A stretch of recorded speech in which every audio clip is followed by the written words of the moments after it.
G'day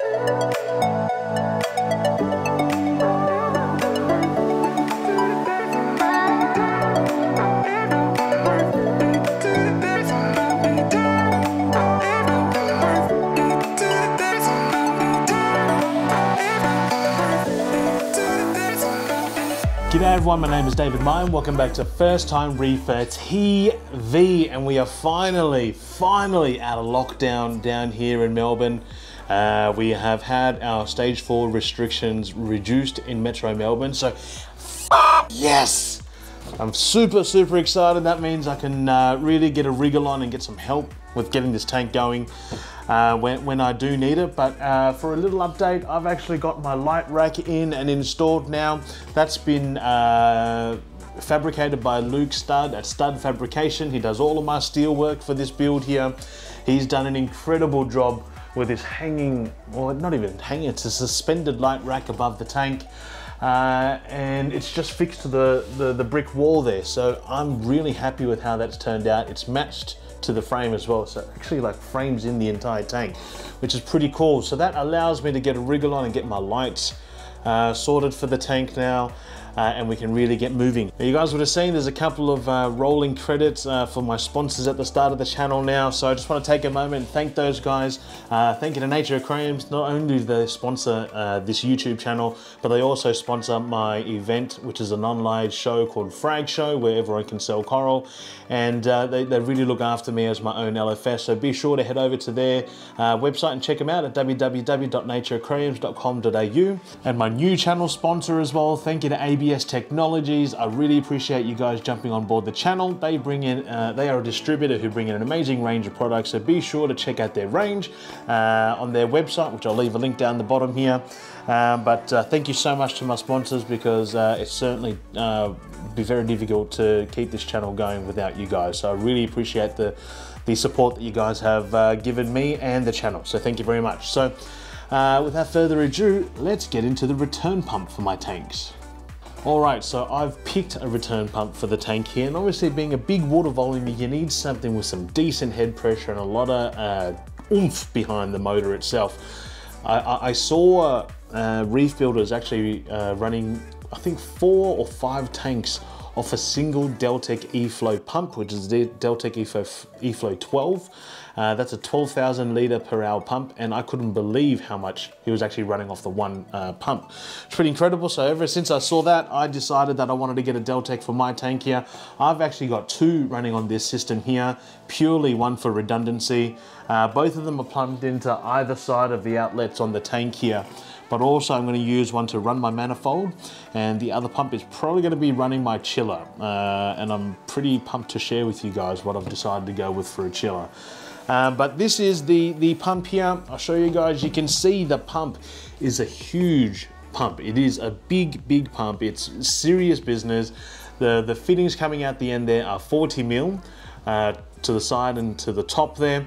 So that means that it's going to be able to push out a heap of flow. This one here is a DC brushless motor, and it comes with a controller as well. That on the 12,000 size pump goes down to 20 watts. Now the controller steps in 5 watts, goes down to 20 and up to 130 watts. I don't know in what instance you're going to need 130 watts, because even on a tank my size, I'm getting nowhere near that. I'm going to show you guys how much it's running, and you're going to be surprised with how much juice it's actually not chewing. But it comes with a really hefty, beefy power cord as well from the pump, all the way to the controller, and you've got plenty of length in the cable as well. So that's going to be really handy for me, because I'm running it this 8-foot length, and I do want to get it to the control board.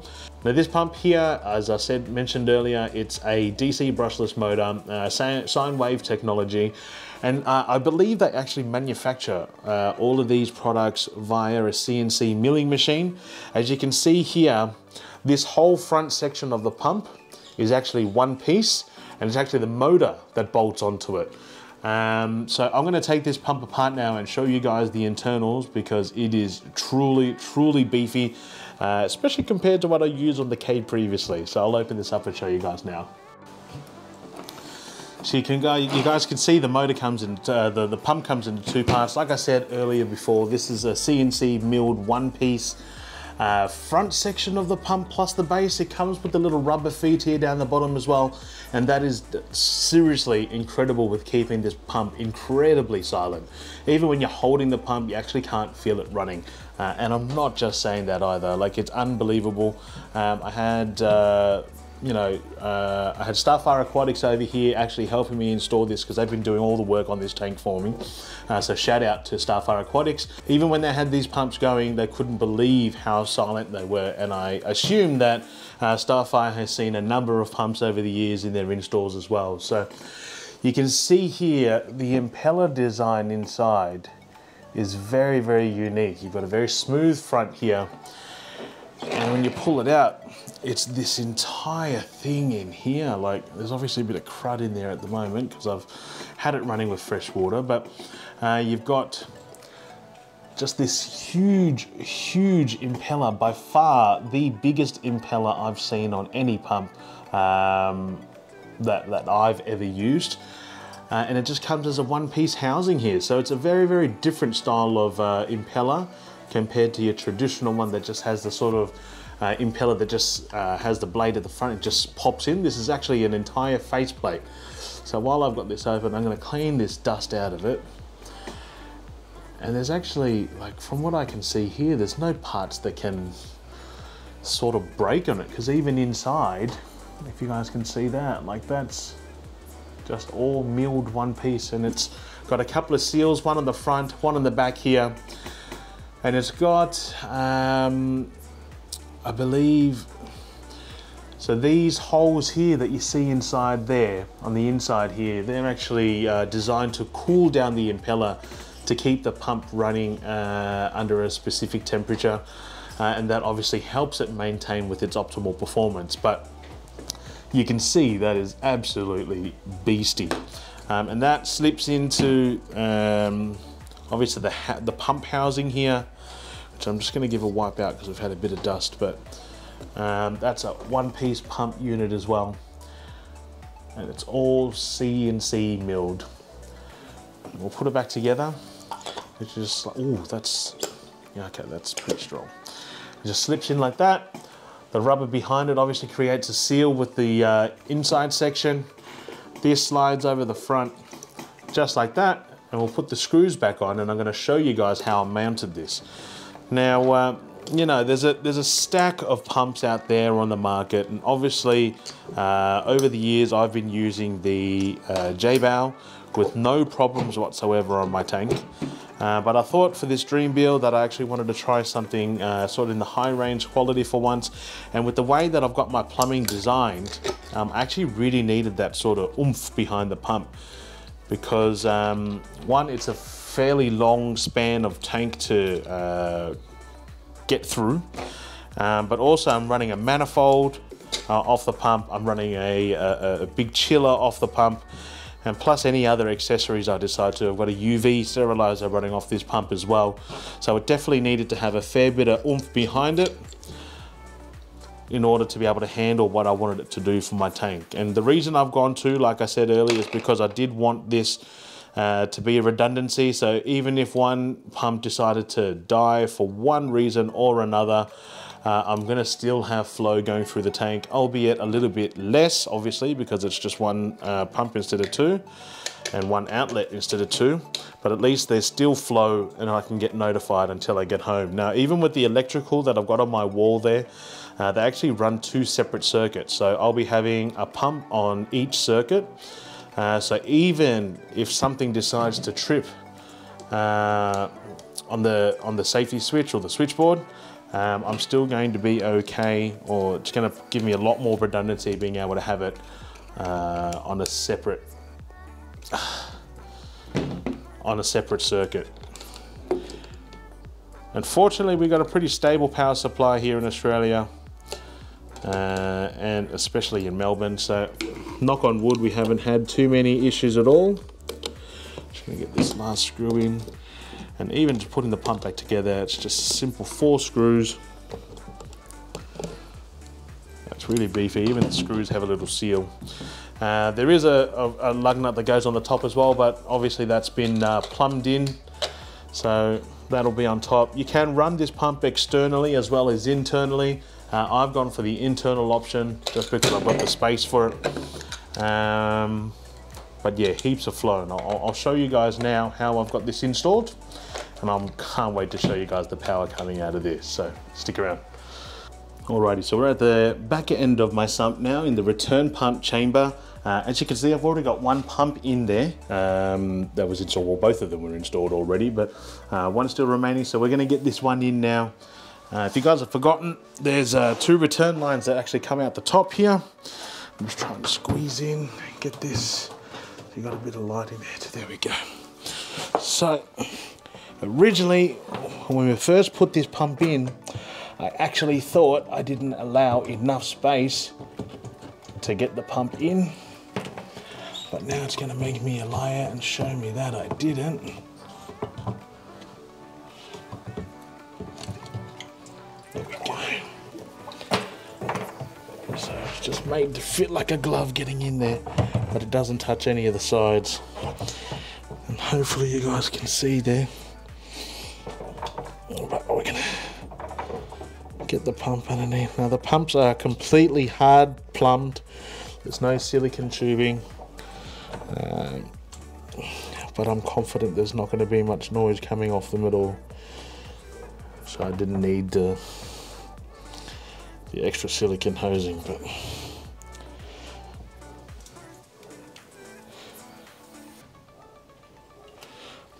I'm just going to get a rag. So you can see the hardline plumbing there goes straight up to the top, and this one comes around to this one.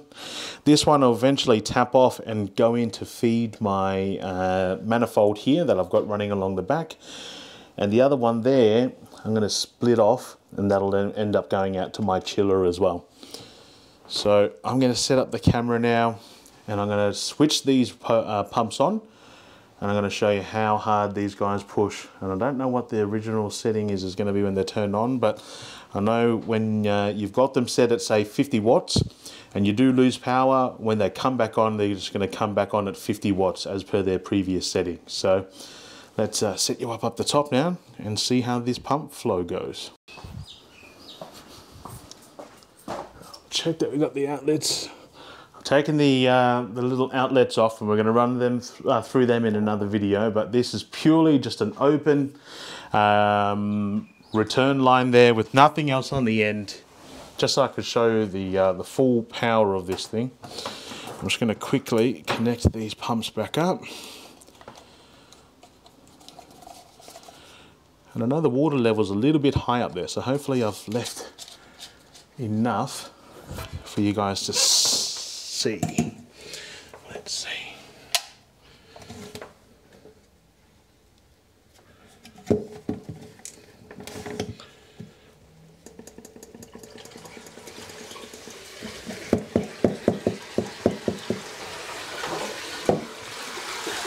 So that's currently running at 85 watts out of 130. So we're just over halfway on that one. If I show you now, that's running at 100 watts each. And you can see the amount of water movement that it's actually pushing out. The flow is incredible. Don't mind the little dust on the surface there. That is purely just come off the rock because I decided to remove one of the shelves. But you can see the water movement coming off 100 watts out of 130, and I'm running nowhere near this amount of flow once the tank is running. So it's just about to get over the overflow now, but you can see the water movement on the surface there is pretty incredible, and probably having that dust is a good indication to show you how it does run as well. So now we're just reaching out to the return lines, and the sump is emptying out. So I'll let you guys enjoy that for a little bit just while the tank is settling.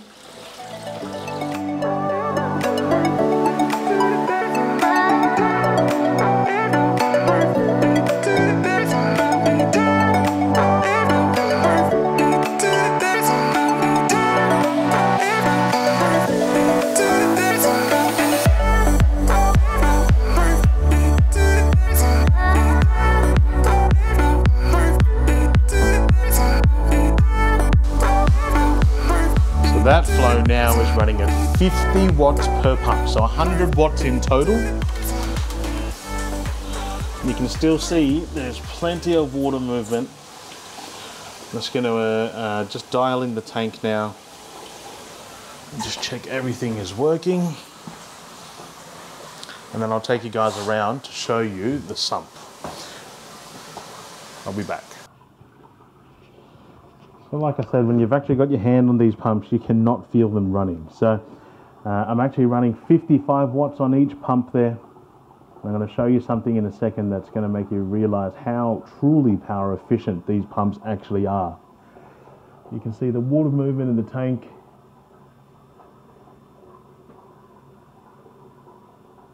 It's pretty good.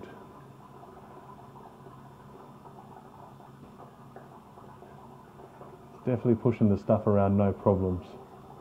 And that's before we get any RFGs that I've got here as well to go on it. So that's the surface action there. And this is on a combined wattage of 110 watts on the two return pumps. So they're incredibly efficient at pumping out that power. And it does help as well that I've got a very, very short plumbing run with the racetrack style sump that I've got.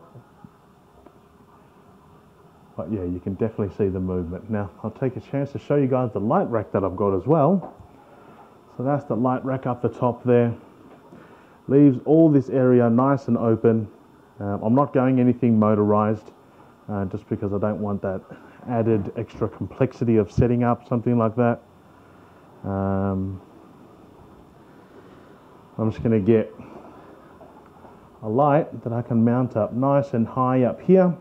So this will always be open. It's going to give me plenty of spread all the way up there and completely out of the way.